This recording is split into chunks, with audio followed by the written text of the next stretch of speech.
नमस्कार दोस्तों, मैं वकार यूनुस। स्वागत है आपका CCL ऑनलाइन प्लेटफॉर्म पर, जहां आपको मिलेगी एक अच्छी एजुकेशन। तो हम शुरू करते हैं। लास्ट टाइम हमने हिंदी मीडियम के लिए आप लोगों के लिए ख़त्म किया था आवेशन की विधि पर। जो आवेशन की अंतिम विधि थी वो थी संपर्क, स्पर्श के थ्रू, मतलब चार्ज का, आवेश का स्थानांतरण। ठीक है, अभी हमारा जो टॉपिक है वो है विद्युत दर्शी। कौन सा टॉपिक है? विद्युत दर्शी। विद्युत दर्शी जैसा वर्ड है, मतलब जैसे ये शब्द है उन्हीं से बता रहा है। दर्शी का मतलब होता है देखना और विद्युत का मतलब होता है आवेश। आवेश को देखने के लिए जिस उपकरण का उपयोग किया जाता है, आवेश को देखने के लिए जिस उपकरण का उपयोग किया जाता है वो विद्युत दर्शी कहलाता है। क्या कहलाता है? विद्युत दर्शी। ये तो हो गई भाई उसकी परिभाषा। अब कैसे देखा जाता है मैं बता दूं। मान लीजिए हमारे पास एक बोतल है, हमने एक बोतल को यहाँ कॉर्क की हेल्प से बंद किया, और इस कॉर्क की हेल्प से बंद करने के बाद यहाँ पर एक इसको यहाँ अर्थ किया, और यहाँ से किसी एक रोड को लिया, और उस रोड के जो अपर लेयर था उस पर एक डिस्क लगाई, और इस डिस्क के जो लोअर एंड है, मतलब कि जो इसका निचला भाग है, उस निचले भाग में हमने यहाँ पे दो सोने की पत्ती, जिनको स्वर्ण पत्री बोला जाता है, उनको लिया। ठीक है, इस डिस्क के इस भाग को हमने एक आवेशित कोई छड़ लेते हैं, उस आवेशित छड़ को इससे टच कराते हैं, और टच कराते हैं और इसको बोलते हैं ढक्कन। ठीक है, ये क्या हो गई अपनी बोतल, और ये क्या हो गई अपनी छड़, ये क्या हो गई अपनी स्वर्ण पत्री, या स्वर्ण पत्र भी बोल सकते हो आप, कोई प्रॉब्लम नहीं है। ठीक है, ये अपना ढक्कन हो गया, और ये अपनी हो गई यहाँ पे डिस्क, और ये क्या हो गई? कोई आवेशित छड़। क्या हो गई ये? आवेशित छड़। हम इसकी बात करें आवेशित छड़ के लिए। ठीक है, तो हमने यहाँ पे अब सिंपल सा, अब मान लीजिए कोई आवेशित छड़ को हम यहाँ से टच कराते हैं, तो यहाँ पर कौन सा चार्ज जाएगा? पॉजिटिव चार्ज इसको पास जाएगा, और वो पॉजिटिव चार्ज पास होकर इन दोनों तरफ चला जाता है। अब यहाँ से पता चलता है कि अगर दो समान प्रकृति का आवेश इन दोनों पत्रियों पर आते हैं, तो ये पत्रियां ऐसे पास होने के बजाय दूर चली जाती है, और दूर चली जाती है। इसका मतलब ये है कि समान आवेश क्या करता है? रिपल्सन करता है। इसका मतलब एक दूसरे को प्रतिकर्षित करता है, एक दूसरे से दूर हो जाता है। ठीक है, अब हमने दूसरे स्टेप में क्या करते हैं कि यहाँ पे पॉजिटिव को हटा देते हैं, और यहाँ पे कोई नेगेटिव प्लेट लाते हैं। नेगेटिव प्लेट लाते हैं तो यहाँ पे कौन सा चार्ज आएगा? नेगेटिव चार्ज आएगा। तो पॉजिटिव एक तरफ चला जाएगा, नेगेटिव एक तरफ आ जाएगा, क्योंकि चार्ज की एक प्रकृति होती है कि वो पॉजिटिव पॉजिटिव तो एक तरफ रहता है, और नेगेटिव नेगेटिव एक तरफ रहता है। तो यहाँ से हम कह सकते हैं कि ये दोनों एक दूसरे के पास आने की कोशिश करेंगे, तो वहां से निष्कर्ष निकलता है कि जो विपरीत प्रकृति का आवेश होता है वो आकर्षित होता है, एक दूसरे की तरफ आकर्षित होता है। ठीक है, हम कह सकते हैं। तो ये डायग्राम बना लीजिएगा और लिखिएगा पहली लाइन। हम एक बोतल लेते हैं जिसको ढक्कन की सहायता से बंद करते हैं, तथा उसमें एक रोड लगाते हैं जिसके ऊपरी भाग को एक आवेशित छड़ से जोड़ते हैं, तथा निचले भाग को दो स्वर्ण पत्रों से जोड़ देते हैं। अब आवेशित छड़ से आवेश का प्रवाह होता है और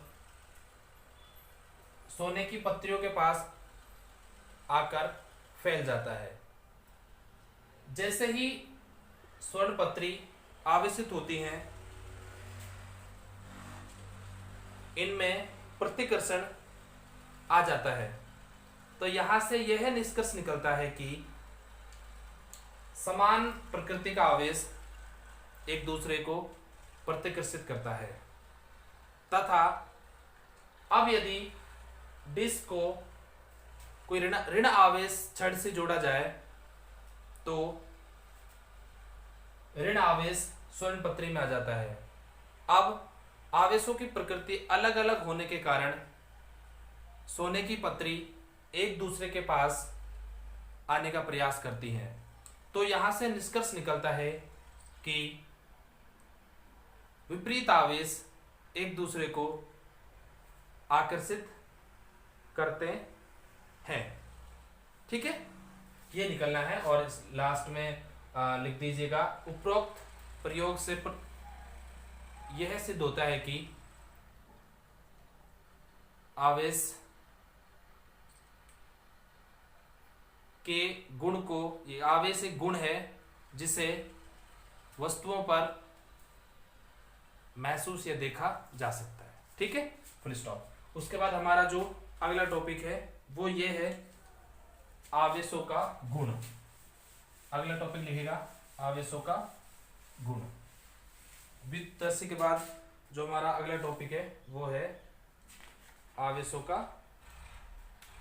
गुण या आवेश के गुणधर्म। दूसरे वर्ड में भाई बोलते हैं इसको आवेश के गुणधर्म।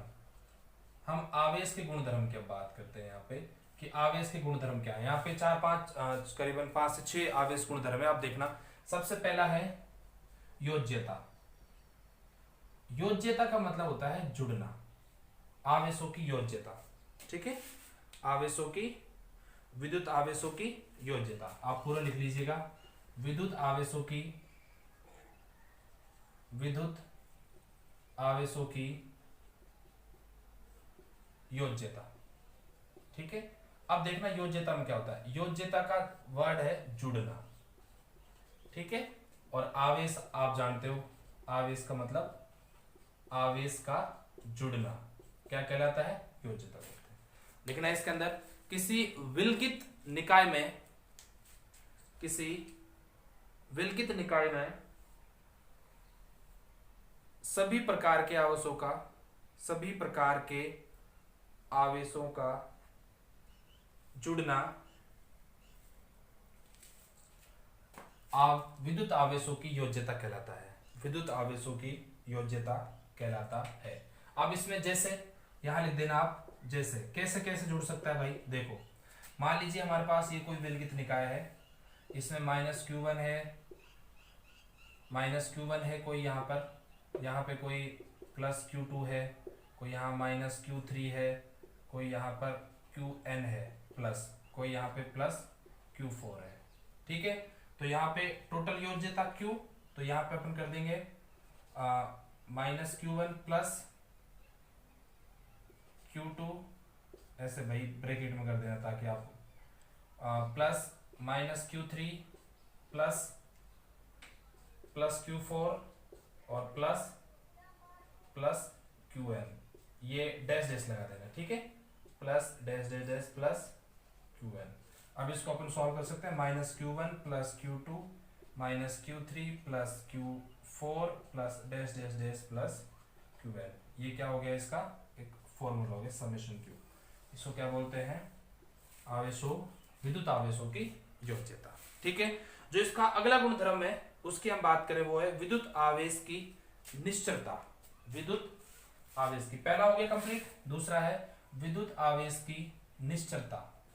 निश्चलता का मतलब होता है कि वो अपने जगह पर रुक सकता है या नहीं रुक सकता है। इसका मतलब वो टिक सकता है या नहीं टिक सकता है। दूसरा गुणधर्म की हम बात कर रहे हैं विद्युत आवेशों की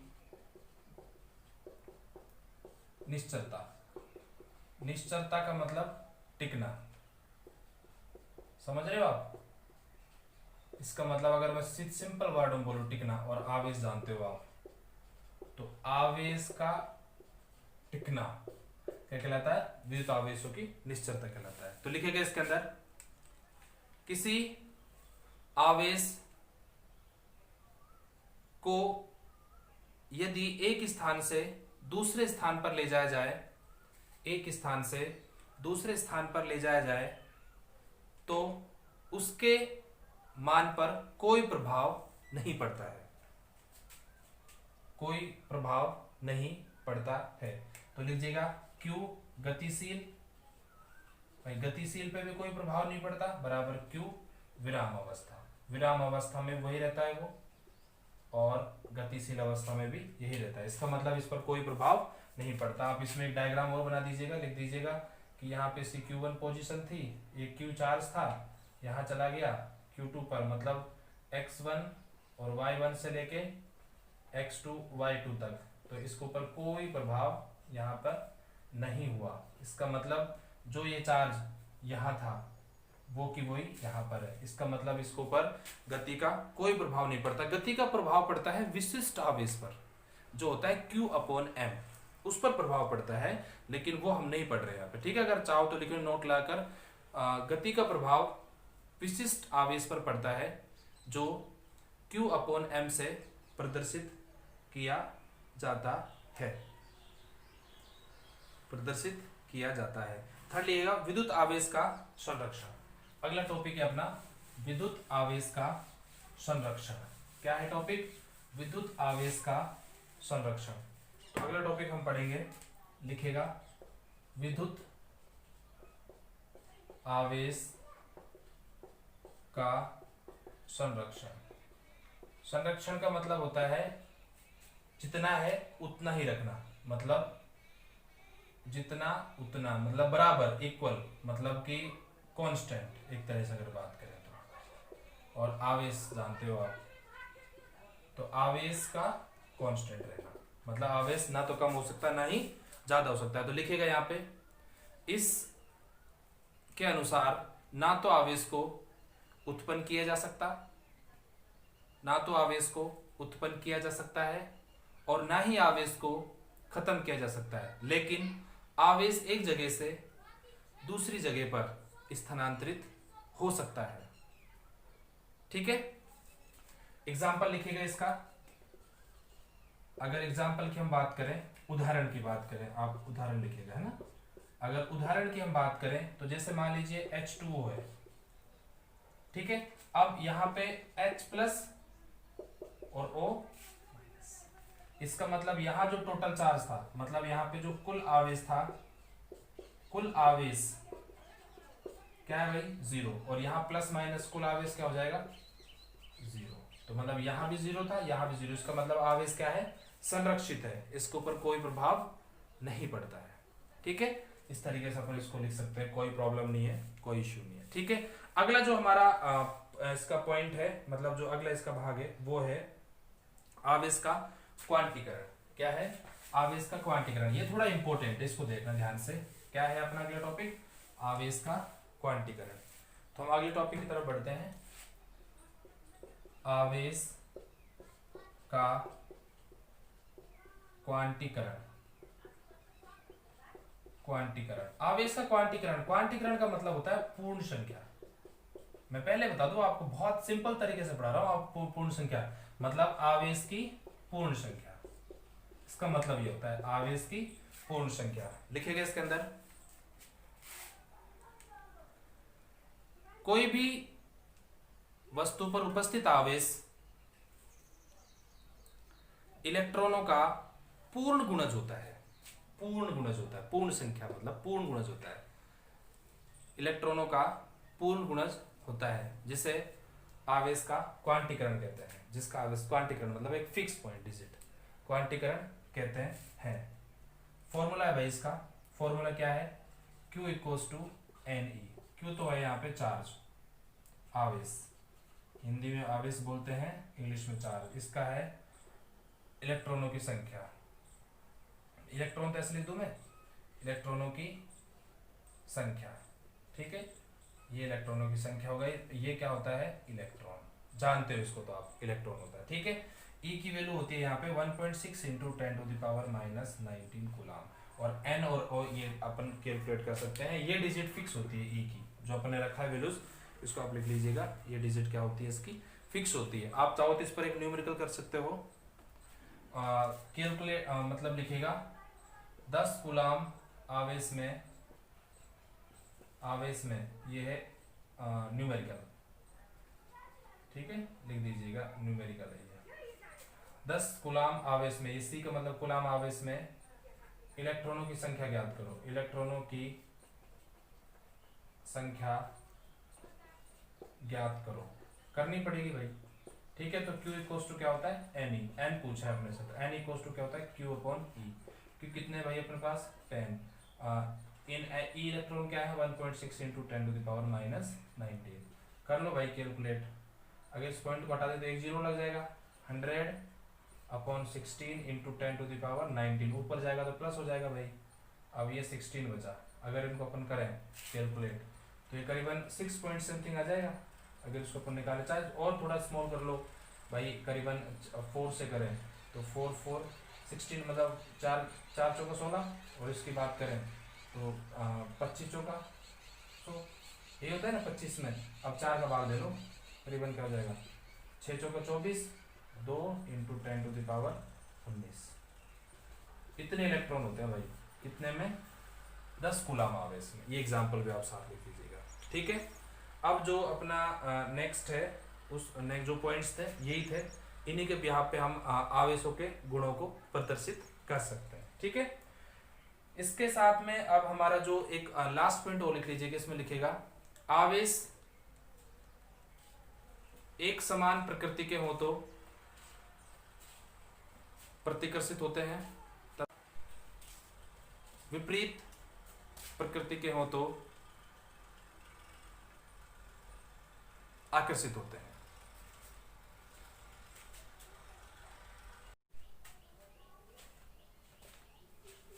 अब हम बात करते हैं कूलम्ब्स लॉ के लिए कि कूलम्ब्स लॉ को किस तरीके से हम यहाँ पे वर्क करता है और किस तरीके से उसका क्या यूजेस है। अगर हम बात करें कूलम्ब का नियम, तो हमारा जो टॉपिक है वो है कूलम्ब का नियम, ठीक है।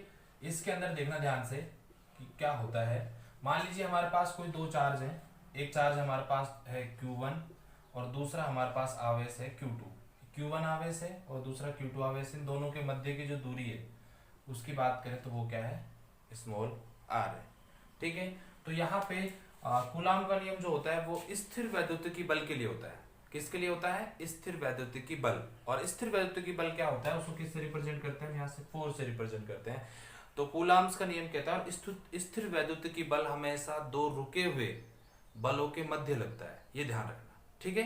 तो यहाँ पे कूलम्ब का नियम कहता है कि स्थिर वैद्युतिकी बल Q1 तथा Q2 के गुणनफल के समानुपाती होता है। Q1 तथा Q2 के गुणनफल के क्या होता है, समानुपाती होता है, तथा इनके बीच की दूरी के वर्ग के व्युत्क्रमानुपाती होता है। इक्वेशन नंबर 2 अगर हम यहाँ लिखें समीकरण 1 व 2 से, तो क्या हो जाएगा, F proportional Q1 Q2 upon R²। और प्रोपोर्शनल हटाओगे तो यहाँ पे क्या जाएगा, F equals to K Q1 Q2 upon R²। यहाँ पे F क्या है, स्थिर वैद्युतिकी बल, स्थिर वैद्युतिकी बल, और ये दोनों क्या है, आवेश, ये दोनों आवेश हैं।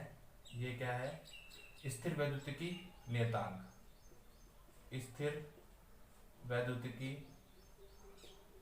नियतांक, ठीक है, ध्यान रखना इसका। ये क्या हो गया यहाँ पे, स्थिर वैद्युतिकी नियतांक, और ये क्या है, आवेशों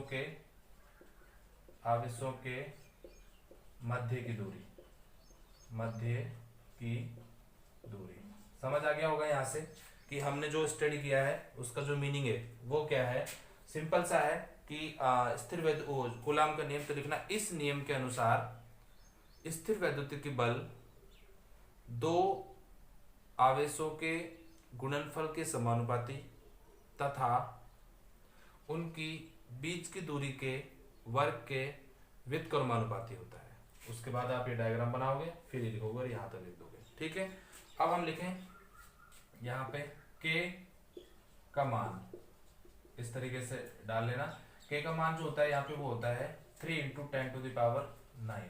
अब हमें लिखना है यूनिट, मतलब कि K का मात्रक, जो K का मात्रक है उसको निकालेंगे, और जो K का मात्रक है उसके लिए हम बात करें तो उसको कैलकुलेट कर सकते हैं इस वाले फॉर्मूले से। कैसे करेंगे, ध्यान देना। F K का निकालना है तो K equals to F R² upon Q1 और Q2। F का होता है न्यूटन, R का होता है मीटर स्क्वायर है, तो newton metre square upon coulomb का स्क्वायर, C², ठीक है। यहाँ से हम इसका मात्रक निकाल सकते हैं। वैसे ही हम इसकी क्या निकाल सकते हैं, V1 निकाल सकते हैं। तो आप इसको, ये वाला जो पार्ट है इसको आप इरेज कर देना, और यहाँ पे अपन इसकी वीमा कैलकुलेट कर सकते हैं। ठीक है, वैल्यूज याद रखना, 9 × 10⁻⁹। अब यूनिट क्या हो गई, newton metre square upon coulomb square. तो लिख देना यहाँ पे newton metre square upon coulomb square. अब हम बात करते हैं इसके के की वीमा। ये लिखते रहना आप अपनी कॉपी के अंदर। के की वीमा क्या हो जाएगी, यहाँ से अगर हम के की वीमा निकालते हैं तो न्यूटन क्या होती है, m1L1T-2, और अगर हम मीटर स्क्वायर की बात करें तो L2 अपॉन सी बात करें तो A1T1 का होल स्क्वायर। इसको सॉल्व कर लो, m1 L1 और L2 कितना हो जाएगा, L3T-2, और अगर नीचे बात करें तो A2 और T2। इसको सॉल्व करें तो m1 L3 और T-2 और माइनस पहले से है T-4 हो जाएगा भाई, -2 कितना होता है, -4 होता है, और ये हो जाएगा A-2। ये क्या हो गई, इसकी के की वीमा हो गई। ठीक है, अब इस जो के की वैल्यू होती है, के की मान लिख दिया हमने, फिर के का फॉर्मूला इसका कहाँ से निकलता है, इसका के का फॉर्मूला मतलब सूत्र। अगर हम के सूत्र की बात करें तो ये होता है 1/4πε0। क्या सूत्र होता है, 1/4πε0। तो यहाँ से ε0 क्या है, ये भी मैं सब आपको बताऊंगा यहाँ पे कि यहाँ पे ε0 किस तरीके से जनरेट होता है और इसमें क्या होता है। ε0 कोई जो माध्यम होता है, जैसे कोई निर्वात माध्यम है तो उसका पैराविद्युतांक बोलते हैं इसको। तो ε0 होता है यहाँ से निर्वात में पैराविद्युतांक। ठीक है, अगर हम बात करें यहाँ पे k = 1/4πε0, तो यहाँ पे k आपको पता है इस विद्युत स्थिरांक बल कांस्टेंट है या नियतांक है, और ε0 हो गया यहाँ पे निर्वात में पैराविद्युतांक। ठीक है, ये ध्यान रखना, पैराविद्युतांक ε0। अब यहाँ पे अगर हम बात करें k की वैल्यू होगी 9 × 10⁹ और 1/4πε0। तो ε0 की वैल्यू हम यहाँ से निकाल सकते हैं, क्या निकलेगी, 4πε0 की अगर हम वैल्यू कैलकुलेट करें तो यहाँ पे सिंपल सा है, पहले तो इसको ऊपर कर दो, 4πε0 = 1/9 × 10⁹, यही बनता है ना भाई। अगर यहाँ से ε0 की वैल्यू निकालें तो ε0 = 1/4π 4 × 3.14 × 9 × 10⁻⁹, और इसको हम सॉल्व करते हैं तो ये लगभग आता है 8.85 × 10⁻12।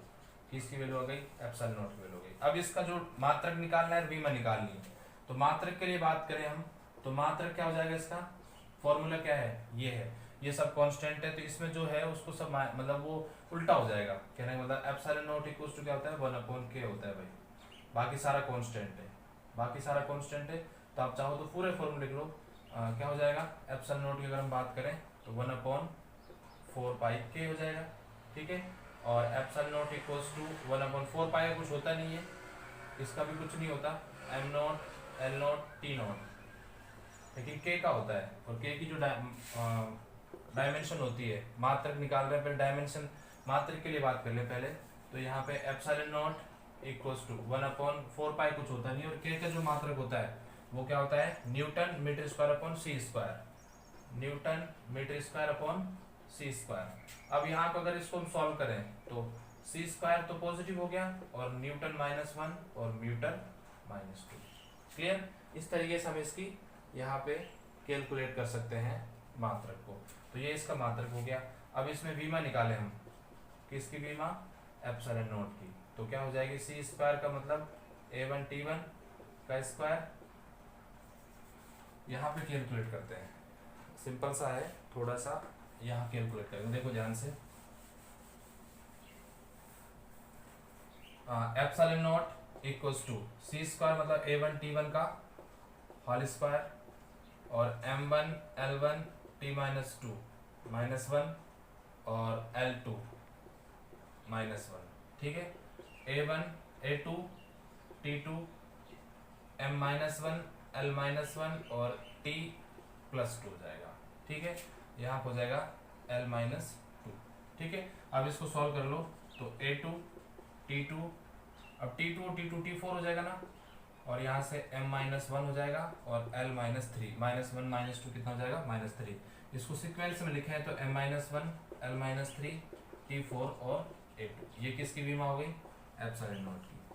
ठीक है, एप्सिलॉन नॉट की वैल्यू हो गई। इसके बाद हम इसी एप्सिलॉन नॉट से जुड़ा हुआ कुछ थोड़ा सा पार्ट और स्टडी करते हैं, वहां से हम तो कुछ चीज़ों को और समझने की कोशिश करेंगे। यहाँ पे जो ये बल था ना, ये किसके अंदर था, निर्वात के अंदर था, इसका मतलब निर्वात के अंदर था। अब हम इसको माध्यम के अंदर लें तो जो एफ नॉट है वो क्या हो जाएगा, एफ एम हो जाएगा। एम मतलब होता है मीडियम, ठीक है, और मीडियम का हिंदी में बोलते हैं माध्यम, ठीक है, उस तरीके से हम इसका यूज कर सकते हैं। तो अपना जो अगला टॉपिक है वो है पैराविद्युतांक, लिखेगा पैराविद्युतांक, ठीक है, इसके अंदर लिखेगा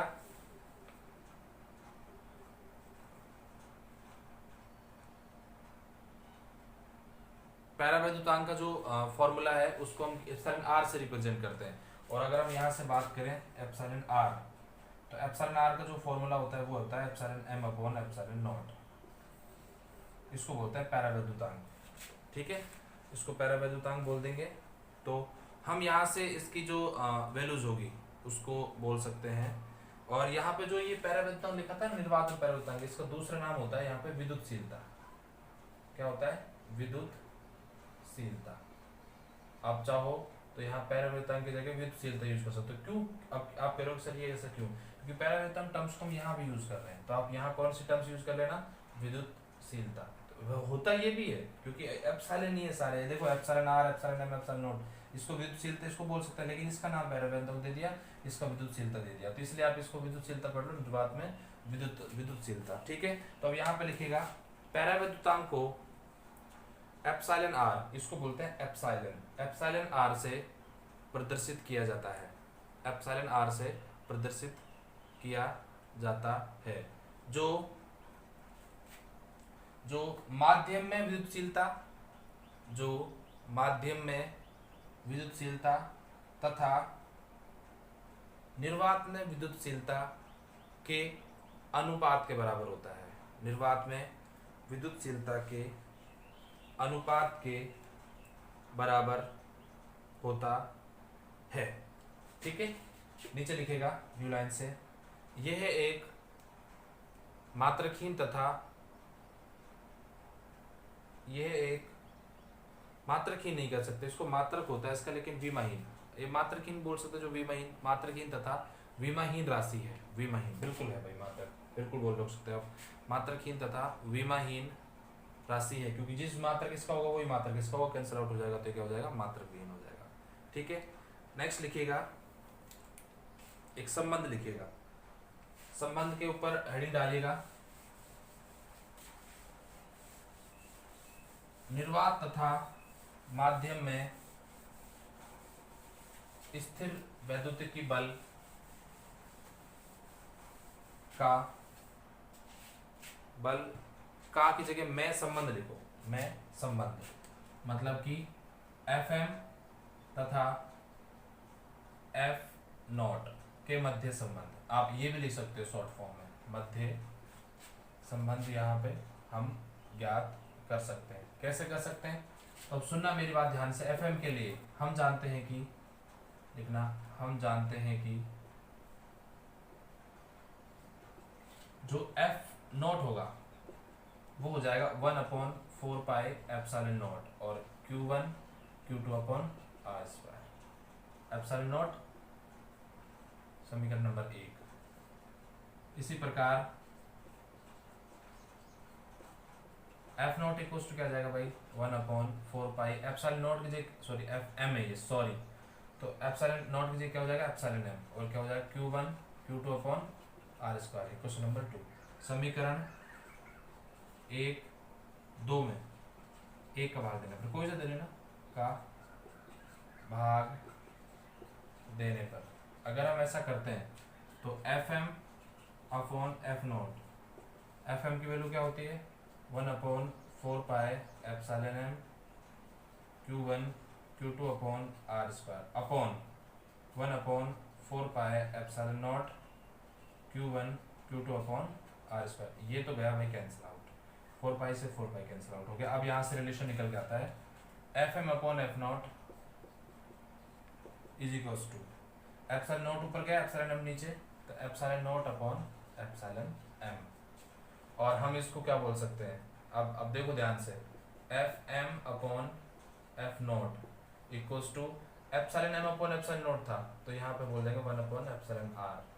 यहाँ लिख देना एप्सिलॉन आर इक्वल्स टू क्या होता है epsilon M upon epsilon naught, तो यहाँ से क्या गया 1 अपॉन एप्सिलॉन आर। अब एप्सिलॉन आर का निकालें तो क्या हो जाएगा F naught upon F M.